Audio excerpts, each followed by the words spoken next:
Well, this is what I think is our first major RV mishap or failure. We were on 84 eastbound in Oregon, about to cross into Idaho, probably in 25 miles or so, and the coolant low light came on, so we immediately started looking for a place to pull over, and just as we came to a place, it said engine overheating, and it was reading about, I don't know, it was over 200, probably 245, somewhere in there. I don't quite remember. Anyway, pulled over immediately, turned it off. Water started gushing out of the bottom. Yep, we broke down, and we're going to share what happened and what we learned from it. Yeah, we've been full-time RVing for almost 4 years now, and this was our first major breakdown.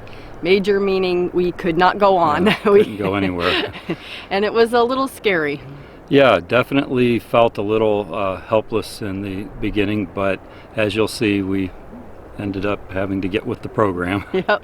Right now, we're just kind of dead in the water here, so to speak, and we're going to have to probably get some type of roadside assistance to tow our fifth wheel back some miles to a state park, is where we're hoping to put it for a little bit while we have the truck towed to a dealership probably about 25 miles from here. So at this point, we knew we had to contact roadside assistance, get the RV and the truck towed. We needed to find a place to get them towed to, a repair shop, and also some place that was a campground or some place that was safe for the RV. So those were definitely our first concerns. Yeah, and unfortunately we were in an area that had little to no cell service. I mean, we would have to walk all around the side of the road, and there was spots where it was exceptionally dangerous, where the cell coverage came in a little bit, but as soon as we'd get on the phone, it would drop signal just repeatedly. As we learned later, a mile down the road or a mile back on the road was actually where the cell service was at its best in that area.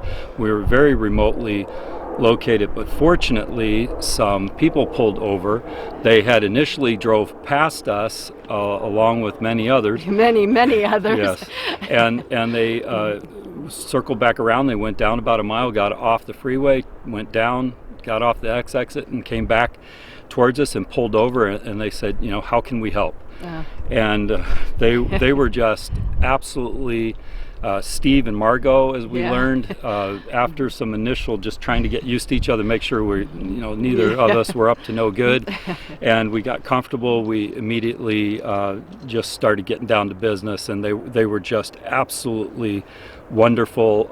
I mean, if we had to write it down what we would need if in that event, short of just someone fixing it right there, would be Steve and Margot. They were wonderful. They were in a awesome little travel van and traveling around the country, essentially full-time RVers as far as we know.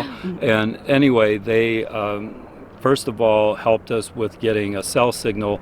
I was driven down the road a little bit to where I could get a call out, and they had to do some other business, but they actually went into town and got some coolant for us at first when we thought that might do the trick, but we were learning that wasn't going to be the case.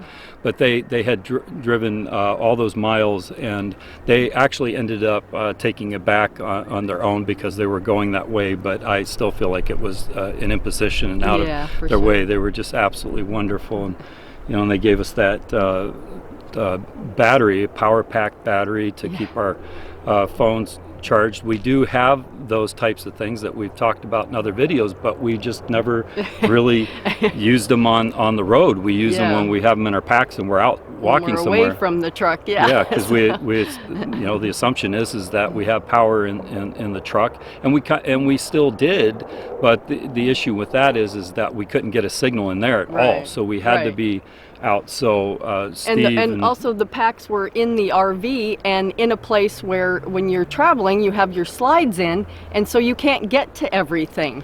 Without a little bit of we couldn't more put the hassle. slides out because it was way too unsafe That's being right true. on the side of the road. So yeah, we didn't want to it just extend those wasn't, too much further on access, that so. one side. But anyway, they were of tremendous help, Yes. and we're very appreciative of Steve and Margot for sure. It's been about 4 hours now, and we're still broke down on the side of the highway. And we're hoping that we have roadside assistance coming to tow us to a local campground down the road so that we can put the fifth wheel there. And then we'll get another tow for the truck to go to the shop, which hopefully by Monday morning, and it's a Saturday now, we can get a fuel or a water pump put in. I think that's going to be the culprit here on the truck, and so that's where we're at now. It's been over 6 hours, still waiting, hoping that we're going to get picked up soon. It's starting to get a little bit dusky here in the mountains, so I really want to get Susan and Barkley out of here before dark, and me too. But anyway, it's kind of an interesting situation, and when you're going through something like this, it seems quite overwhelming and stressful, and it's almost like you can't see the other side of it too much when you're doing full-time RVing, because pretty much everything you own is with you, and it's a little different than just, I think, at least from my perspective, of just having your camping items with you. So anyway, we're just keeping up the hope, and I'm sure someone will arrive sometime soon. So Susan helped me clarify how long we've been here. We got here at about 10:30 a.m. when we broke down, and it's now 5 o'clock p.m. and we're waiting for a guy from a tow company that's supposed to come and hook up the truck to the tow truck and leave the fifth wheel attached and tow us like that, because believe it or not, they don't have a way to just have a pickup truck that can pull a fifth wheel in their towing company that's available. And apparently no one else in this area does. So that's where we're at with that. And I'm really hoping that this hitch system can take this type of treatment. So we're going to go very slow into that, and I'm going to advise the driver of it, the tow truck person, when he gets here, and we'll go from there. Hopefully he knows a lot about this type of thing and can make an educated decision. And I'm going to have to do the same when I see the truck get lifted up. I want to make sure that it's going to be safe and appropriate for towing. And then hopefully we only have to go, what I'm thinking is about 3 miles away to the park that we're going to put our fifth wheel in, and probably stay there for a few days until we can get the truck fixed, and hopefully that part of it goes very smoothly. Now we're really wondering if this is going to work. I was very concerned about this method of towing and what it might do to the RV. I kind of started to have a little meltdown at this point. Yeah. And fortunately Bernie was very supportive, reminded me of something that my mom used to always say, you know, this too shall pass. We will get through it. So that was helpful. Yeah, well, I believe me, I was sweating it underneath, but you know, I couldn't give in to that. We couldn't both be down, but we certainly both I thought were giving hugs and high fives and reassuring one another through it all, and that really helps a lot. And you were very supportive to me. It went both ways, and So we were just growingly concerned. I mean, it was increasingly of concern to us that, were we going to get out of here before dark or whatever? How and when was this going to pass? Well, 8 hours have passed, and we've had a truck out here, but it wasn't able to hook up, so they're going to send a couple more trucks, hopefully within another hour. And one of the trucks is supposed to be able to tow the fifth wheel, and then another truck to tow our truck. And the problem with that is, I'm so tired. Actually, they were trying to tow it all in one piece connected together, and that was kind of freaking me out a little bit.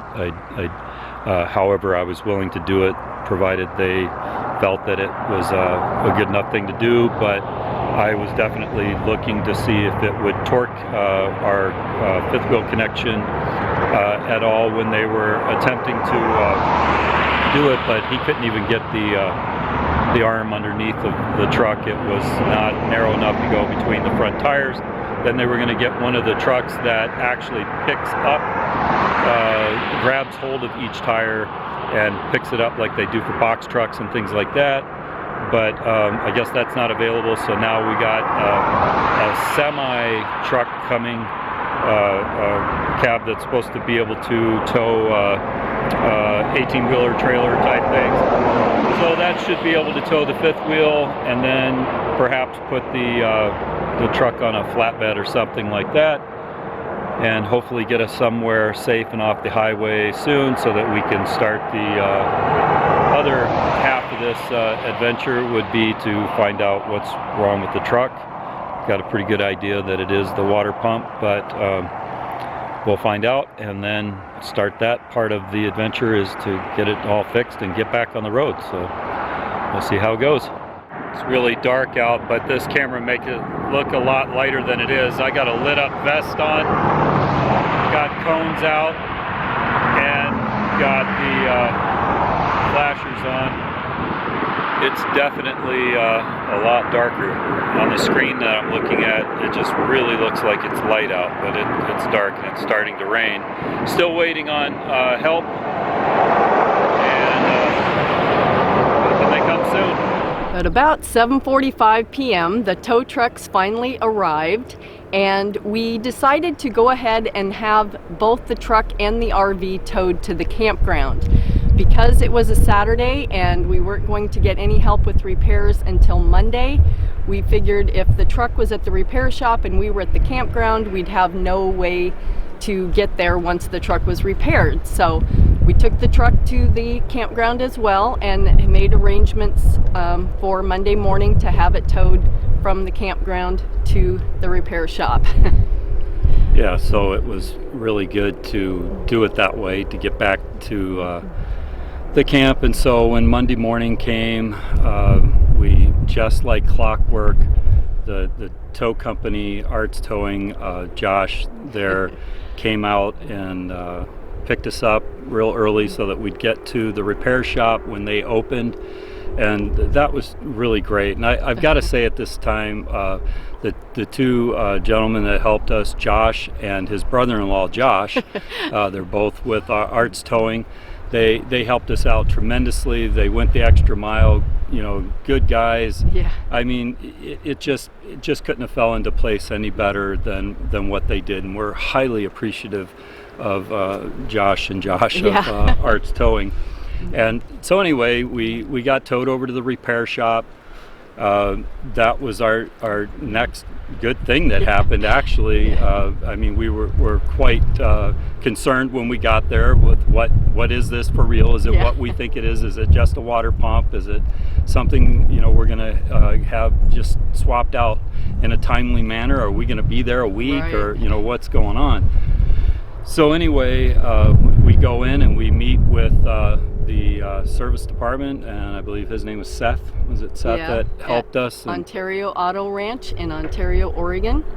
And absolute great dealership. yeah, it was wonderful. I mean, from the moment we stepped in, it's like Seth knew what we were going through, and he immediately just took over and reassured us that, hey, we're going to try to get you out of here in a couple hours. And I mean, that's wonderful news, and you're even tacking on all day to that in your mind. But at any rate, they went ahead and assessed it, and they let us know that it was the water pump, and it was covered under a recall from Chrysler. And so that was going to be done at absolutely no cost. And so we walked off and went and had some breakfast, and when we came back, they had taken it for a test drive to make sure there was no leaks and everything was going good. And incidentally, they had ran all the different codes and all the other recalls. Anything that needed to be done on there, they went ahead and did it. And but when they were doing the test drive, the check engine light had come on, which we were having some intermittent problems with, and we were concerned with before we started this leg of our journey, and actually took it into a Ram dealer, and they basically assured us that we were okay and that we could travel to our destination, and then maybe have it checked out that there was nothing of it to be of any immediate concern about or anything like that. But certainly they can't factor in all contingencies and and predict everything. But anyway, as we got back, they said from the test drive the check engine light came on, and that ended up being a turbo issue, which made a lot of sense, because when we were having the intermittent trouble with the light coming on, we weren't I don't think getting exhaust braking, engine braking happening at all.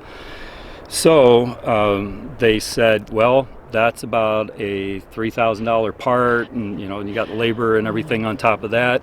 And we knew that we had a lot of mountains to go over, and just at any rate, you need that part for this truck to pull the fifth wheel. So they said, well, there might be one at such and such city or something like that. We're going to go and check. And they checked around at a lot of them, didn't they? Just several in the area.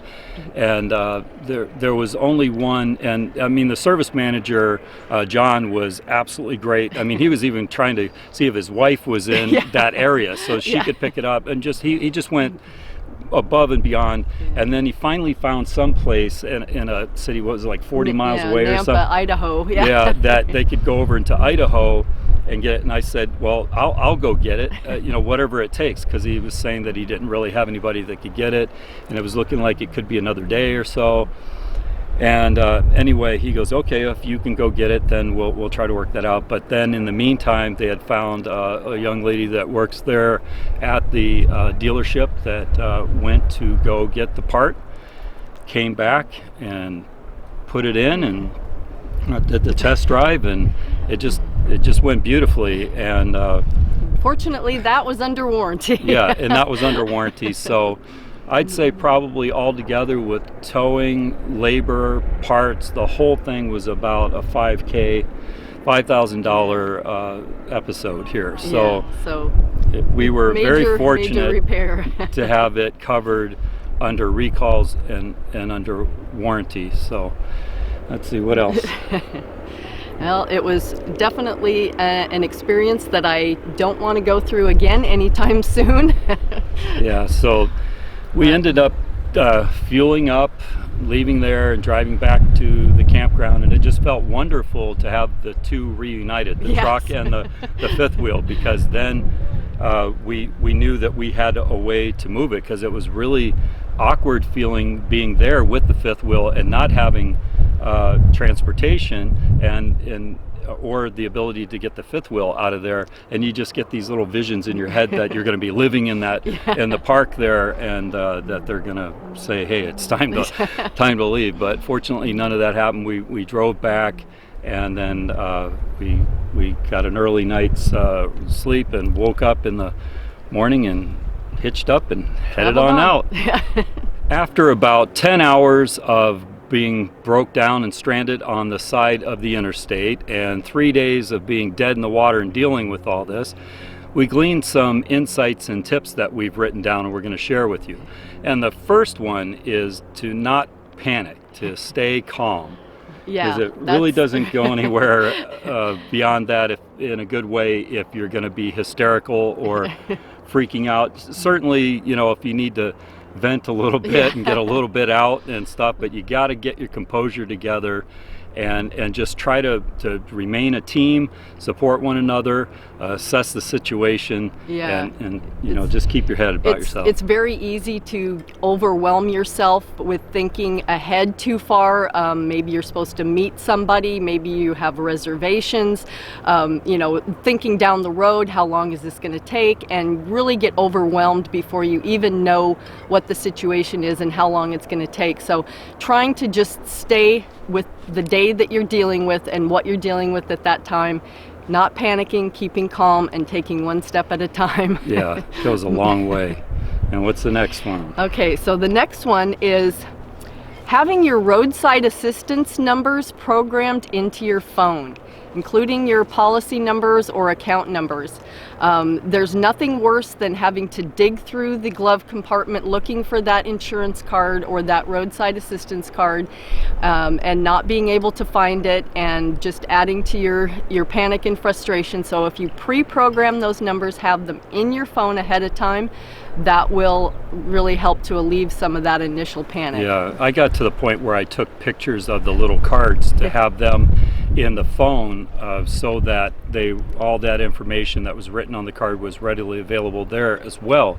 It's okay to have the papers in your wallet or in your pocket or on hand, but we were finding that trying to manage all those things were a little bit difficult, so keeping them in both of our phones so that because we were separated at a couple times trying to get signals and things, and so it really helped for us both to have the information pre-programmed in our phones, all those types of numbers that you need.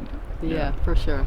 And the next one is to use family and friends to do searches. And what this helped us with, and very special thanks to our family and friends for doing so. Yeah.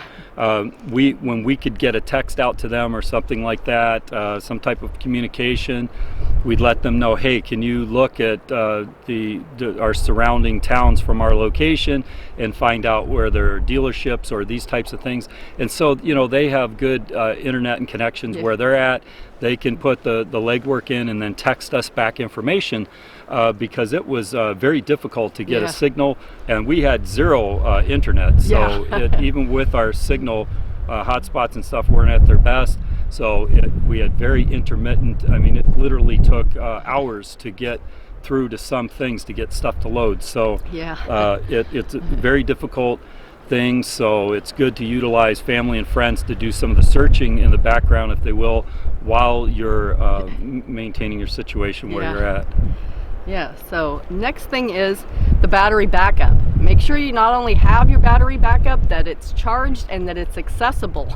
Not only in your RV, but in your truck. Yeah, and these are little power packs that you can plug into your phone and basically take some extra power along with you. And we keep these in our backpacks, and we use them when we're out on excursions and going to, hiking around at places and things like that, where, especially where there's some place where you're not getting a signal appropriately all the time because your batteries on your phones wear down very quickly under those circumstances.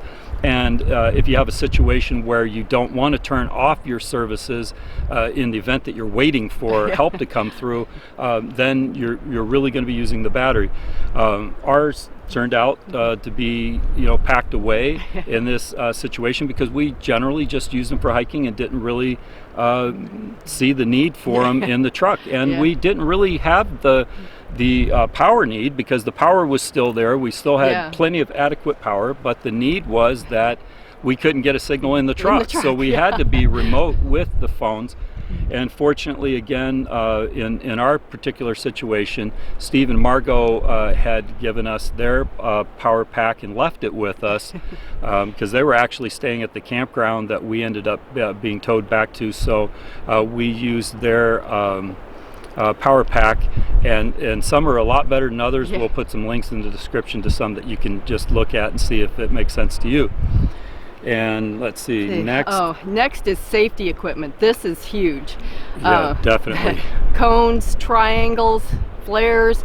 Yeah, I like Bernie's those lighted reflective. vest. I Oh, like your those vest was great. reflective triangles. Those are really neat. And my vest lights up with red LED lights. It'll blink, but I just put it on solid, and it does have the reflective ribbon on it. But the lights are seen from so far away. I get complimented on that vest all the time. You're just lit up so well. And you're doing the best you can when you have that vest on. Flashlights, definitely. They have these cones now that they're collapsible, so that you can have a couple of those. Just collapse them, stick them away. So yeah, whatever you can do to make yourself safe where you're at. We stayed out of the truck a lot, and we're away from it. And so that's of very big importance to have all of those types of safety cones.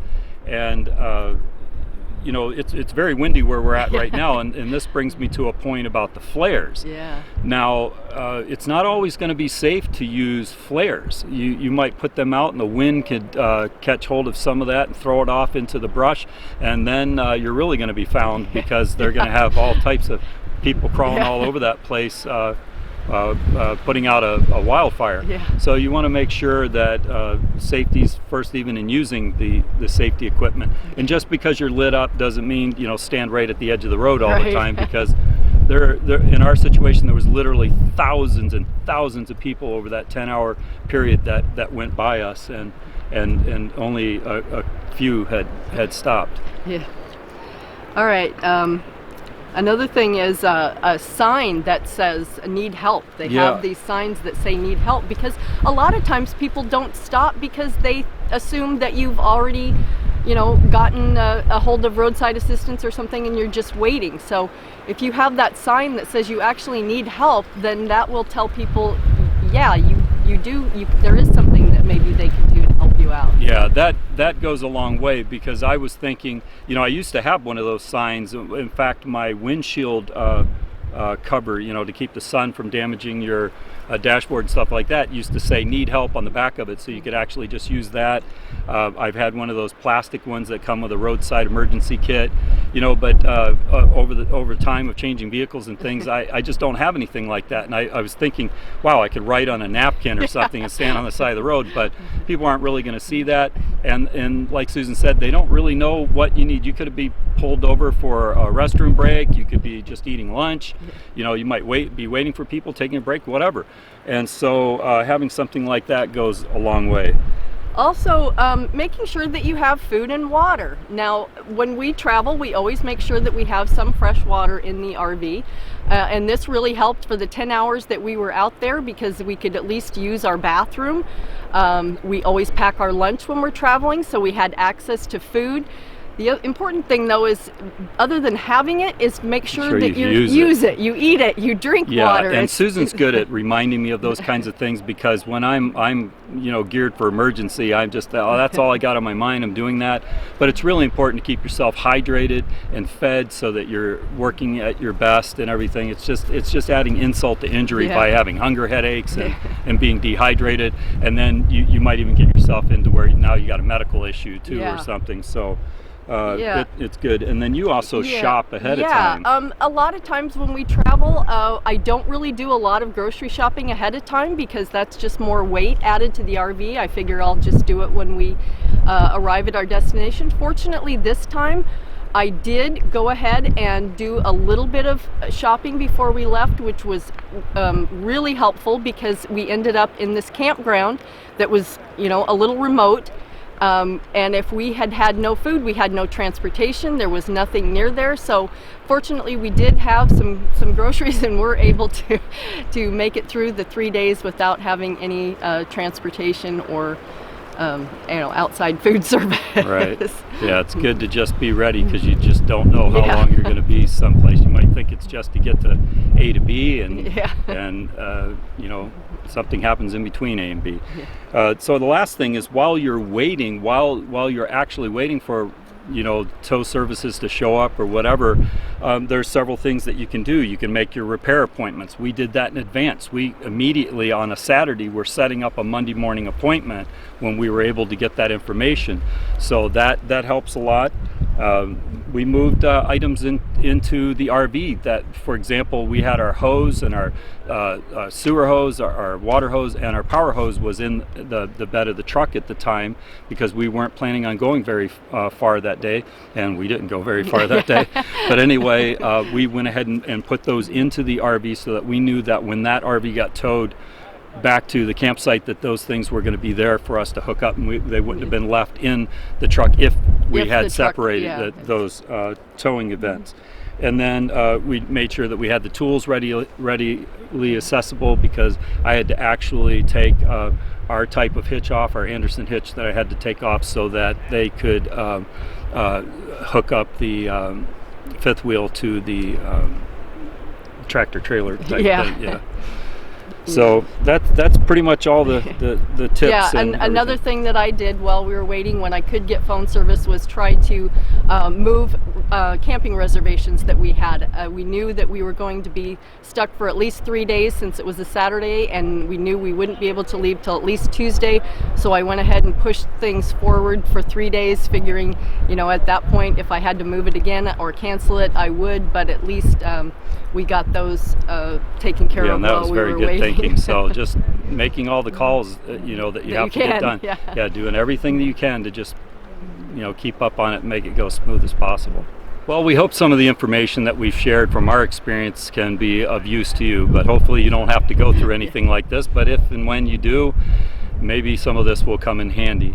If you have any experience that you'd like to comment on, maybe you've been through some type of roadside emergency that you'd like to share with us, or some of the tips that we shared seem very helpful to you and that you're going to implement, whatever you'd like to comment about on this subject, just let us know. We'd love to hear from you. And don't forget to share and subscribe. Thanks for watching.